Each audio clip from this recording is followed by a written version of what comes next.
Shalom, selamat malam Bapak Ibu Saudara-saudari yang terkasih di dalam Tuhan. Di kesempatan ini kita akan bersama-sama belajar kebenaran firman Tuhan. Tetapi sebelumnya mari kita berdoa. Bapa, kami akan belajar kebenaran firman-Mu. Mari kiranya Tuhan menyatakan anugerah-Nya, menyatakan kasih-Nya, menambahkan pengertian, hikmat, dan pemahaman kepada setiap kami, sehingga kami boleh mengerti akan kebenaran firman-Mu. Di dalam nama Tuhan kami, Yesus Kristus, kami sudah berdoa. Amin. Bapak Ibu Saudara-saudari yang terkasih di dalam Tuhan, kalau kita mengingat bahwa di saat ini adalah minggu pertama kita memasuki bulan Mei tahun 2020, dan tentunya kita baru saja melewati apa yang namanya perayaan di ibadah Paskah terkait dengan keyakinan kita akan kebangkitan Kristus. Dan pada kesempatan ini izinkan saya berbagi kepada kita sekalian terkait mengenai suatu pengalaman di dalam kuasa kebangkitannya. Itu sebabnya saya memberi judul dalam perenungan kita pada malam hari ini ialah menuju pengalaman dalam kuasa kebangkitannya. Mari kita buka Alkitab kita yang terambil dari Yohanes pasal yang ke-21 ayat yang ke-14. Saya akan bacakan kepada kita sekalian. Demikianlah bunyi kebenaran firman Tuhan. Itulah ketiga kalinya Yesus menampakkan diri kepada murid-muridnya sesudah ia bangkit dari antara orang mati. Saya ulang sekali lagi, itulah ketiga kalinya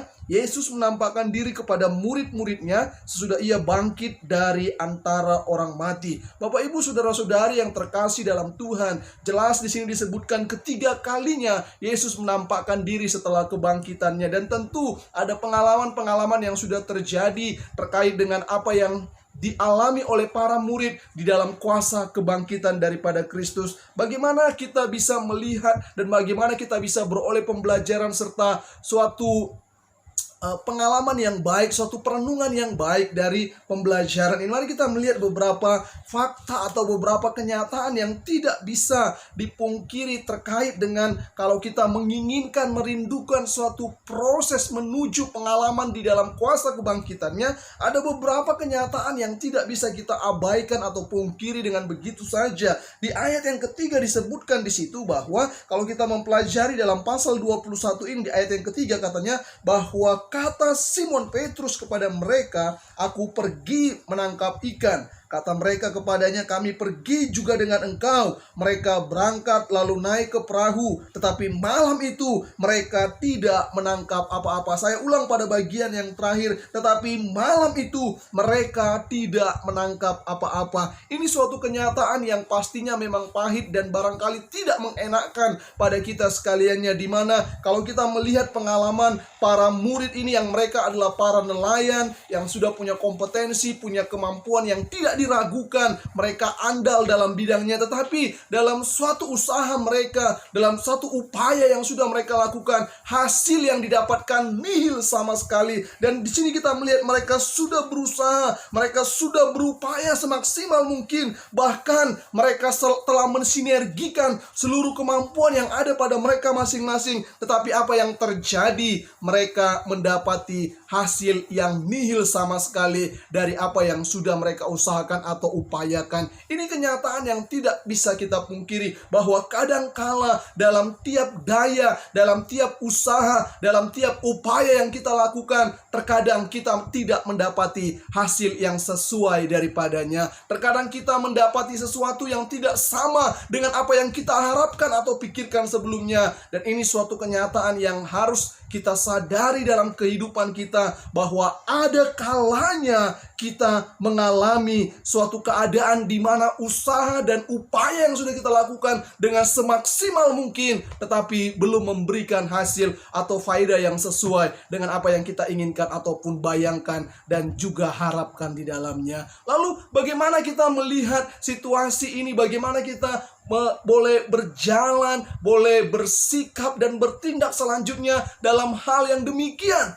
Di sini kita melihat bagaimana para murid mereka mengalami satu keadaan yang tidak mengenakkan. Bukan dibilang mereka itu adalah pelayan atau nelayan yang ecek-ecek, mereka itu nelayan yang andal. Tetapi yang terjadi ialah mereka tidak mendapatkan apa-apa.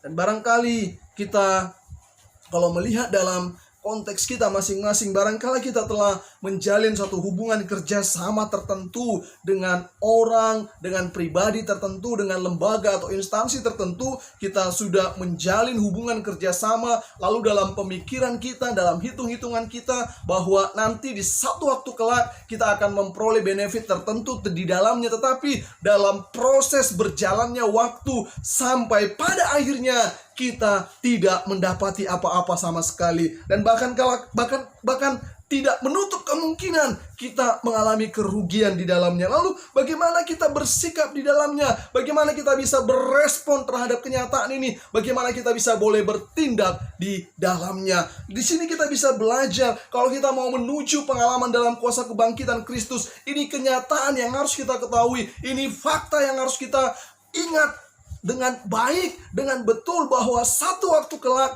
kita akan ada pada bagian ini. Kita akan ada pada titik ini, bahwa ada usaha, ada daya, ada upaya yang sudah kita lakukan, tetapi belum memberikan manfaat atau faedah tertentu di dalamnya. Lalu bagaimana kita harus bersikap? Bagaimana kita harus bertindak di dalamnya? Di ayat yang keempat sampai yang keenam disebutkan ketika para murid, mereka sudah berusaha, mereka sudah berupaya, tetapi tidak mendapatkan hasil apa-apa. Di ayat yang keempat dan yang keenam disebutkan demikian, bahwa ketika hari mulai siang, Yesus berdiri di pantai, akan tetapi murid-murid itu tidak tahu bahwa itu adalah Yesus. Lalu kata Yesus kepada mereka, "Hai anak-anak, adakah kamu mempunyai lauk pauk?" Jawab mereka, "Tidak ada." Maka kata Yesus kepada mereka, "Tebarkanlah jalamu di sebelah kanan perahu, maka akan kamu peroleh." Lalu mereka menebarkannya dan mereka tidak dapat menariknya lagi karena banyaknya ikan. Bapak, Ibu, dan saudara-saudari yang terkasih di dalam Tuhan, seperti tadi sudah kita melihat ada kenyataan, ada fakta, segala upaya, barangkali daya, usaha yang sudah kita perbuat tapi tidak memberikan hasil. Lalu bagaimana kita berespon, bagaimana kita bertindak di dalamnya? Sebagaimana para murid di sini disebutkan, mereka menindaklanjuti perintah yang Yesus berikan, meskipun hal tersebut sangat tidak masuk akal.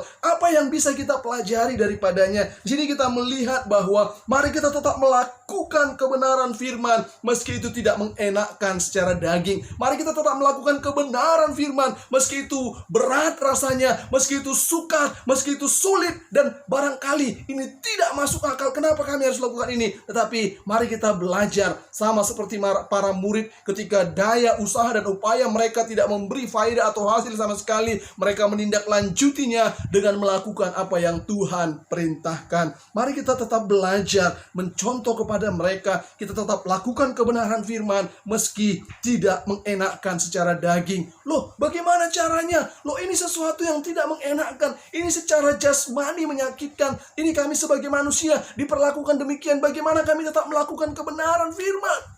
Tentu di dalam situasi seperti ini, kalau kita mau belajar tetap menuju kepada pengalaman di dalam kuasa kebangkitannya, mari kita lakukan kebenaran firman itu. Mari kita tetap praktekkan meski sukar, meski sulit.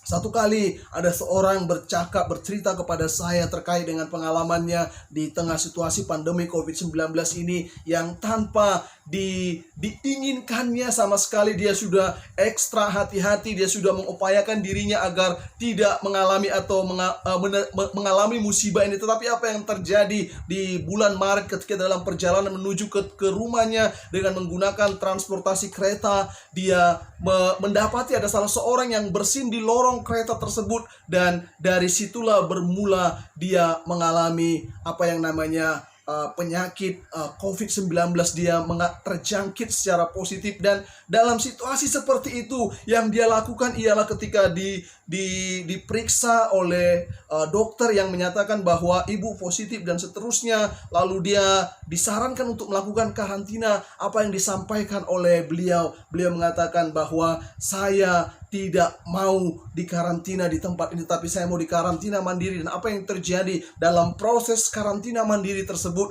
beliau mengatakan dia bersyukur kepada Tuhan, dia menaikkan puji-pujian, dia menaikkan doanya kepada Tuhan, sebab dia tahu kalau Tuhan izinkan ini terjadi padanya, ada maksud Tuhan di dalamnya. Dan bersyukur ketika kemarin dia menceritakan bahwa bagaimana Tuhan menolong dalam masa-masa tersebut. Dia mengalami sukacita yang berlimpah, dia mengalami satu kelimpahan akan syukur karena perbuatan Tuhan, karena karya Tuhan yang membawa dia akan pengalaman tersebut. Dan yang terjadi ialah beliau boleh dipulihkan. Bapak Ibu saudara-saudari yang terkasih di dalam Tuhan, terkadang memang kita mengalami situasi yang tidak mengenakkan, tetapi mari kita belajar sebagaimana para murid tetap melakukan kebenaran firman Tuhan. Barangkali di situasi pandemi COVID-19 ini kita sedang bergumul, kita sedang mengalami sesuatu yang secara daging, secara jasmani itu tidak mengenakkan, tapi mari kita tetap bersyukur kepada Tuhan. Mari kita tetap naikkan ungkapan syukur kita, terima kasih kita kepada Allah. Kalau Tuhan izinkan kami ada dalam situasi ini, pasti ada maksud Tuhan yang luar biasa di dalamnya. Kalau Tuhan izinkan kita mengalami gelombang-gelombang yang seperti ini, pasti Tuhan punya rencana yang besar dalam kehidupan kita. Mari kita tetap lakukan kebenaran firman Tuhan, karena kita tahu kebenaran firman-Nya yang menjadi terang bagi jalan-jalan kita dan pelita di dalam seluruh kehidupan kita masing-masing. Lalu ketika para murid melakukan kebenaran firman Tuhan, apalagi yang bisa kita lihat, apalagi yang bisa kita pelajari terkait dengan suatu pengalaman di dalam menuju kisah atau pengalaman dalam kuasa kebangkitannya. Di ayat yang ke-6 dan ayat yang ke-11 disebutkan di situ bahwa maka kata Yesus kepada mereka, tebarkanlah jalamu di sebelah kanan perahu, maka akan kamu peroleh. Lalu mereka menebarkannya dan mereka tidak dapat menariknya lagi karena banyaknya ikan. Di ayat yang ke-11 disebutkan Simon Petrus naik ke perahu, lalu menghela jala itu ke darat, penuh ikan-ikan besar, 153 ekor banyaknya, dan sungguh pun sebanyak itu,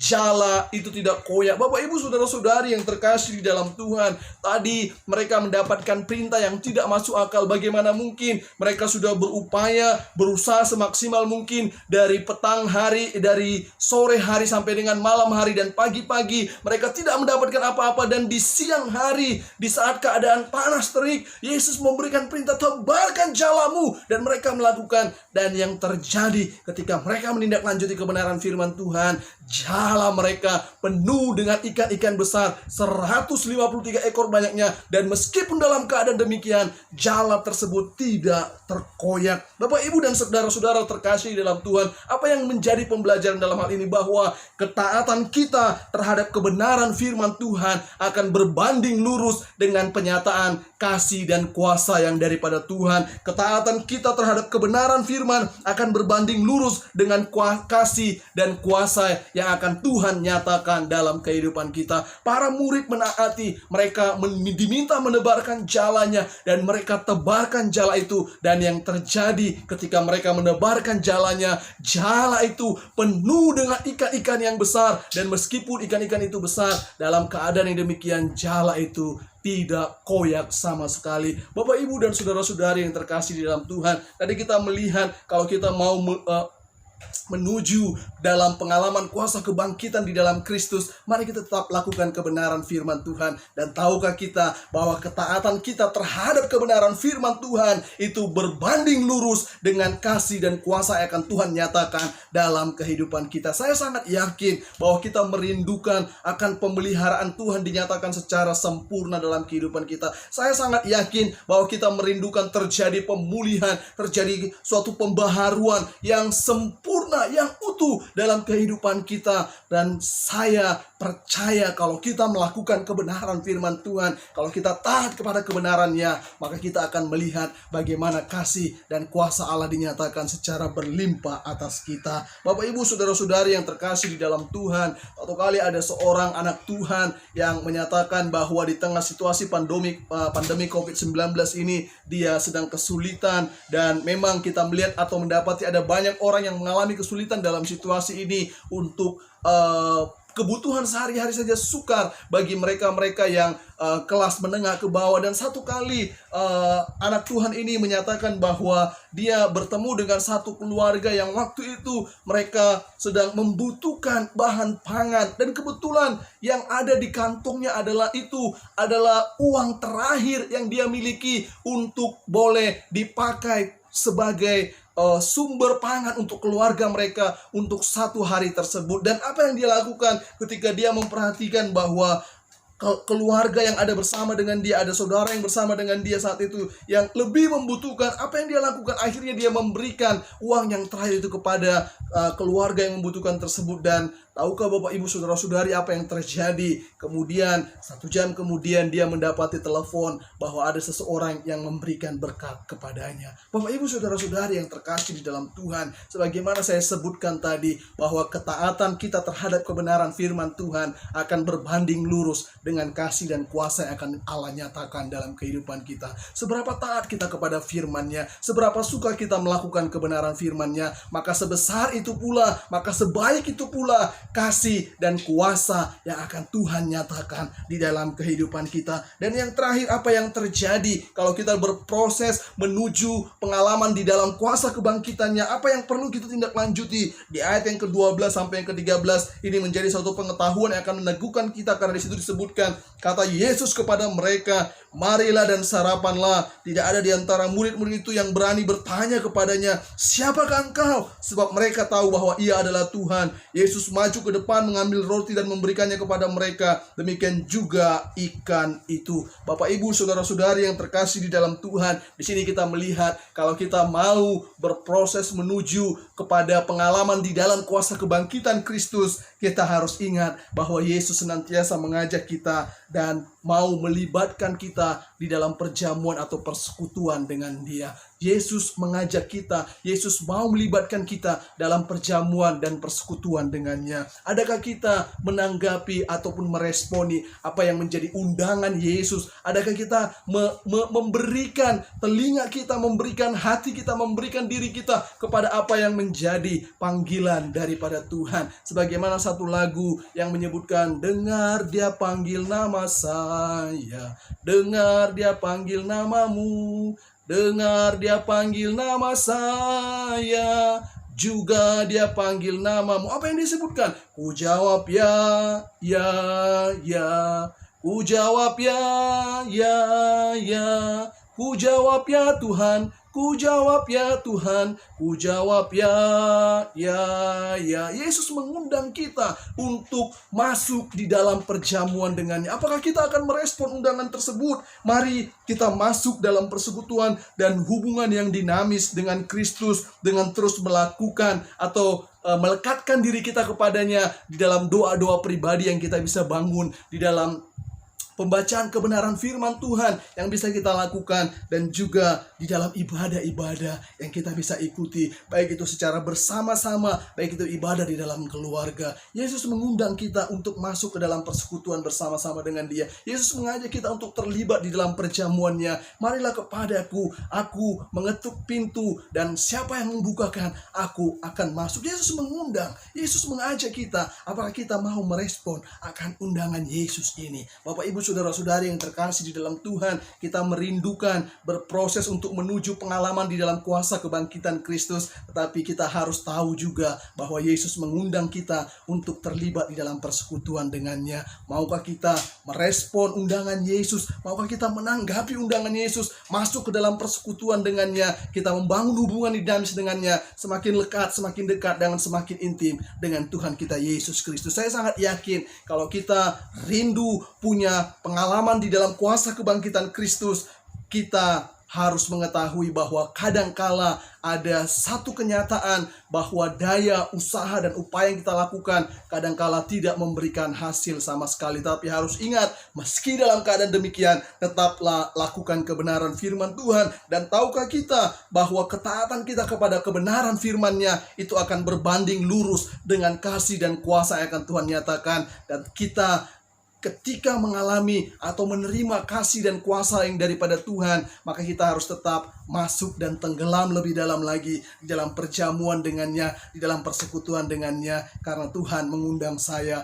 mengundang saudara-saudara, mengundang kita sekalian untuk terlibat di dalam perjamuannya. Biarlah kiranya undangan ini kita respon dengan mengatakan, ya Tuhan, ini aku mau untuk dipakai oleh Engkau. Ya Tuhan, ini aku, jadikanlah aku sebagai alat-Mu. Tuhan Yesus memberkati memberkati kita sekali. Mari kita berdoa. Bapa, kami sudah belajar kebenaran firman-Mu. Biarlah kiranya kami ditolong untuk terus berproses menuju pengalaman di dalam kuasa kebangkitan Kristus, dengan mengingat kenyataan ini bahwa ada kalanya daya, usaha, dan upaya yang kami lakukan tidak memberikan hasil atau faedah sama sekali. Tetapi kami harus tetap belajar untuk melakukan kebenaran firman-Mu. Kami tetap harus bersyukur meskipun sulit, meskipun tidak mengenakan secara daging. Dan kami harus ingat bahwa satu waktu kelak apa yang kami lakukan, ketaatan kami kepada firman-Mu akan berbanding lurus dengan kasih dan kuasa yang akan Tuhan nyatakan dalam kehidupan kami. Dan bukan hanya itu saja, kami bersyukur karena Tuhan bukan hanya melimpahkan kasih dan kuasanya kepada kami, tapi kami terus diundang untuk terus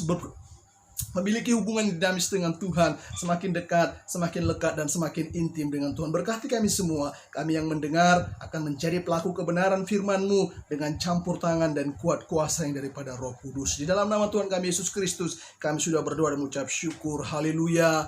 Amin.